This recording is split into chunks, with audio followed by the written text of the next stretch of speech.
Hello everybody, welcome back to stockship officials technical analysis course. Last video में हमने trend reversal का topic देखा था, जिसमें हमने आइडेंटिफाई किया था कि ट्रेंड कैसे आइडेंटिफाई करते हैं और उसके बाद उसका रिवर्सल कैसे आइडेंटिफाई करते हैं, हमने ये देखा था। तो अभी हम बात कर लेते हैं सपोर्ट एंड रेजिस्टेंस की। Support and resistance technical analysis के अंदर बहुत ही इंपॉर्टेंट है। इनफैक्ट मैं कहूँगा सबसे इम्पॉर्टेंट टॉपिक है। क्यों? क्योंकि आपको बाइंग सेलिंग कहाँ करनी है, आपको स्टॉप लॉस कहाँ लगाना है, आपको टारगेट कहाँ रखना है, ठीक है, ये बहुत ज़्यादा इन पे ही डिपेंड होता है। इनफैक्ट मोस्टली यही support and resistance he stop loss और टारगेट होते हैं।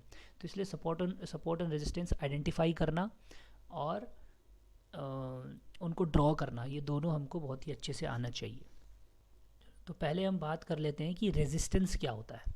ठीक है, अभी फॉर एग्जांपल अगर आपका प्राइस कुछ इस तरीके से अगर ऊपर जा रहा है, तो जिस जिस पॉइंट पे ये प्राइस ने ऊपर जाना बंद किया है और अपना एक पाथ जो है वो टर्न किया है, ठीक है, जैसे ये पॉइंट पे इसने ऊपर जाना बंद कर दिया है और यहाँ से ये नीचे आना स्टार्ट हो गया वापस, ठीक है, तो ये पॉइंट हो गया, इसको हम बोल देंगे रेजिस्टेंस।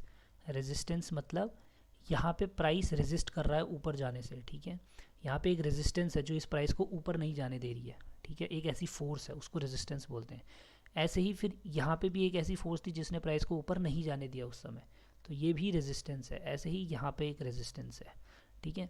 अभी हम यहाँ पे देख लेते हैं पहले कि इधर से प्राइस ऐसे ऊपर आया, इस पॉइंट से वापस नीचे गया है, ठीक है, तो इस पॉइंट को हमने इसलिए रेजिस्टेंस बोल दिया है। 1 नंबर देखो यहाँ पे 1 3 5 7 जो है ये सारे के सारे रेजिस्टेंस पॉइंट है। अभी देखो सपोर्ट एंड रेजिस्टेंस में लॉजिक क्या होता है। सबसे पहले मैंने आपको बताया पूरा टेक्निकल एनालिसिस जो है वो बाइंग एंड सेलिंग यानी कि डिमांड और सप्लाई पे ही बेस्ड होता है और सारा लॉजिक इसी पे ही बेस्ड होता है। अब देखो यहाँ पर से बाइंग आ रही थी, यहाँ पे बाइंग ज़्यादा थी यानी बाइंग प्रेशर ज़्यादा था यानी डिमांड ज़्यादा थी, इसलिए प्राइस ऊपर जा रहा था, ठीक है। जब डिमांड ज़्यादा होती है तो प्राइस ऊपर जा रहा है।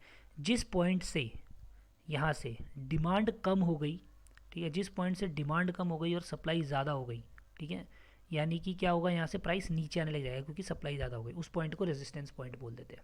तो इस पॉइंट पे हमेशा सेलिंग प्रेशर ज़्यादा होता है बाइंग प्रेशर से, यानी कि बेचने वाले लोग ज़्यादा हैं, ठीक है, खरीदने वालों से इस पॉइंट पे, तो इसलिए प्राइस यहाँ से घूम गया।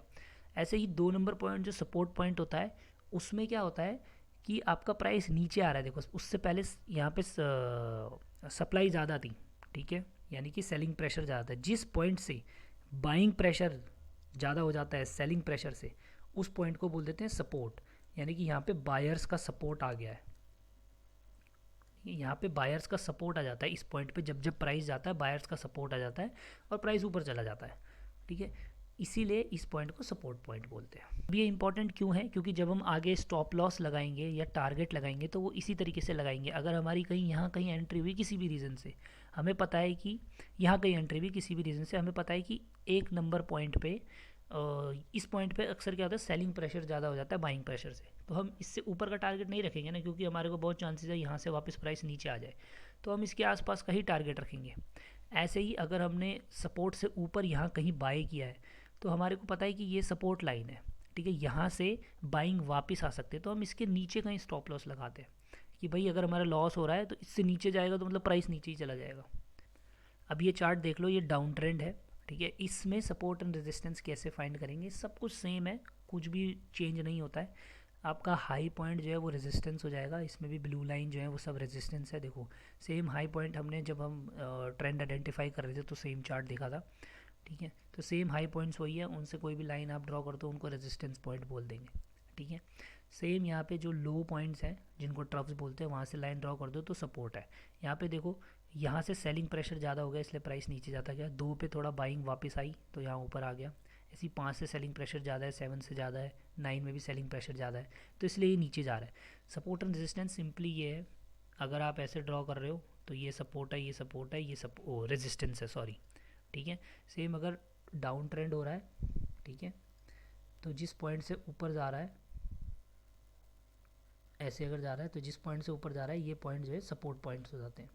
यहाँ से सपोर्ट आ गया, यहाँ से बाइंग प्रेशर बढ़ गया, ठीक है, दोनों में सेम चीज़ें हैं, किसी में चाहे डाउन ट्रेंड हो चाहे अप ट्रेंड हो, इसका लॉजिक सेम है।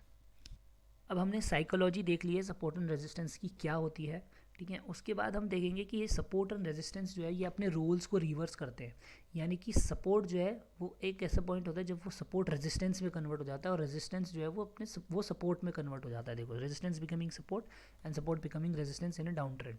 ठीक है, अब ये अप ट्रेंड में देखो, ये जो पॉइंट है ये रेजिस्टेंस है क्योंकि हाई है।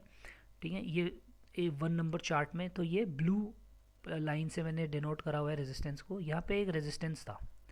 ठीक है, जैसे ही यहाँ से प्राइस ऊपर गया, यानी कि रेजिस्टेंस ब्रेक हो गया, तो जैसे ही रेजिस्टेंस ब्रेक हो जाता है ना, तो रेजिस्टेंस की लाइन जो है वो सपोर्ट की तरह काम करना स्टार्ट कर देती है। ठीक है, अब ये सपोर्ट की तरह काम करना स्टार्ट कर देगी, यानी कि इस पॉइंट पे प्राइस के आते ही बाइंग प्रेशर बढ़ जाएगा। ठीक है, देखो यहाँ पर आया, यहाँ से नीचे प्राइस गिरा, तो जैसे ही यहाँ आया यहाँ से बाइंग चालू हो गई, तो यहाँ पे बाइंग प्रेशर बढ़ गया। अब इससे ऊपर गया तो ये भी रेजिस्टेंस पॉइंट बन गया यहाँ पे, लेकिन बाइंग प्रेशर ज़्यादा नहीं हो पाया। तो इसका मतलब क्या है कि हर टाइम ऐसा नहीं होगा कि आपका रेजिस्टेंस सपोर्ट में कन्वर्ट हो जाएगा, हर बार ऐसा नहीं हो सकता है, कभी कभी होगा, मोस्ट ऑफ द टाइम होगा। लेकिन तो हर टाइम ऐसा नहीं होगा कि सपोर्ट जो है आपका रेजिस्टेंस में कन्वर्ट हो गया या रेजिस्टेंस आपका सपोर्ट में कन्वर्ट हो गया। ऐसा कोई हार्ड एंड फास्ट नहीं है कि हमेशा ऐसे ही चलेगा, but most of the time ऐसा होता है। ठीक है, तो अभी यहाँ से आप देखो, इसके ऊपर जब ये गया तो यहाँ पे हमने रेजिस्टेंस पॉइंट बनाया, ये वापस यहीं सपोर्ट से ही वापस आया, यानी ये पॉइंट पे फिर से बाइंग ज़्यादा आ गई। ठीक है, अब यहाँ पे फिर ये रेजिस्टेंस इसने ब्रेक किया, ये ऊपर गया, देखो ये रेजिस्टेंस फिर से सपोर्ट बन गया, यहाँ से फिर से प्राइस ऊपर गया। ठीक है, ये पॉइंट बार बार रेजिस्टेंस जो है वो सपोर्ट बनता जा रहा है। जैसे ही रेजिस्टेंस ब्रेक होता है तो यहाँ पे बाइंग प्रेशर ज़्यादा था, पहले यहाँ से सेलिंग प्रेशर हो रहा था। अब यहाँ पे डाउन ट्रेंड में आप देख लो, डाउन ट्रेंड में ये रेजिस्टेंस की लाइन बनाई मैंने। ठीक है, जैसे ही ये यहाँ से ब्रेक हुआ, अभी यहाँ पे अप ट्रेंड ही है, यहाँ पे जैसे ही रेजिस्टेंस ब्रेक हुआ ये सपोर्ट बन गया, यहाँ पे प्राइस आकर ये फिर ऊपर चला गया। अब जब ये नीचे जा रहा है तो यहाँ देखो ये क्या है, ये सपोर्ट है। ठीक है, यहाँ से प्राइस ऊपर गया तो ये पहले से सपोर्ट है। अब ये जब सपोर्ट ब्रेक हो गया इधर से, ठीक है, हमने ये बना दिया, सपोर्ट लाइन बना दी, ये सपोर्ट ब्रेक हुआ, यहाँ पर एक नया सपोर्ट बना के ये ऊपर गया, तो यहाँ से देखो वापस नीचे जाने लग गया। ठीक है, यहाँ से भी देखो सेलिंग प्रेशर ज़्यादा हो गया, इससे ऊपर गया नहीं है प्राइस। ठीक है, इसका मतलब क्या है कि इस पॉइंट से सेलिंग प्रेशर ज़्यादा हो जा रहा है बाइंग प्रेशर से, यानी कि ये सपोर्ट जो है ये यहाँ से रेजिस्टेंस बन गया और प्राइस को ऊपर नहीं जाने दे रहा है। ठीक है, फिर ये यहाँ से नीचे चला गया। उसके बाद देखो ये सपोर्ट था अगला, ये फिर यहाँ पे थोड़ा रेजिस्टेंस का जैसा काम किया, इसने प्राइस को ऊपर नहीं जाने दिया। लेकिन एक पॉइंट आया जहाँ यहाँ पे प्राइस ब्रेक हो गया, तो सेम हर बार नहीं होता है, पर most of the time price ऐसे ही चलते हैं और ये हमारे को बहुत ज़्यादा हेल्प करता है। कैसे? अब देखो, सपोर्ट एंड रेजिस्टेंस के बेस पे हम लोग प्राइस मतलब कोई भी शेयर परचेज कैसे कर सकते हैं और सेल कहाँ कर सकते हैं, कैसे कर सकते हैं। देखो, किसी भी रीज़न से अगर हम आगे देखेंगे तो आपने इस पॉइंट पे यहाँ कहीं पे आपने ये स्टॉक बाय कर लिया। ठीक है, आपने देखा एक रेजिस्टेंस ड्रॉ किया, यहाँ से इसने रेजिस्टेंस ब्रेक किया। ठीक है, जैसे ही रेजिस्टेंस ब्रेक करता है तो आप एक बार और बाय कर सकते हो। ठीक है, आप यहाँ पे फिर से बाय कर सकते हो। उसके बाद आपने देखा, ठीक है, यहाँ से रेजिस्टेंस बना के फिर ये आया, तो ये जो रेजिस्टेंस वाली लाइन थी ये सपोर्ट बन गई आपके हिसाब से। अब जैसे ही अगर इस सपोर्ट से इसने यहाँ वापस लिया तो आपको समझ आया कि अप ट्रेंड जो है वो स्ट्रॉन्ग है। ठीक है, अप ट्रेंड स्ट्रॉन्ग है, तो यहाँ से प्राइस और ऊपर जा सकता है। आप जैसे ही यहाँ से रिवर्स हो तो आप फिर से बाय कर सकते हो।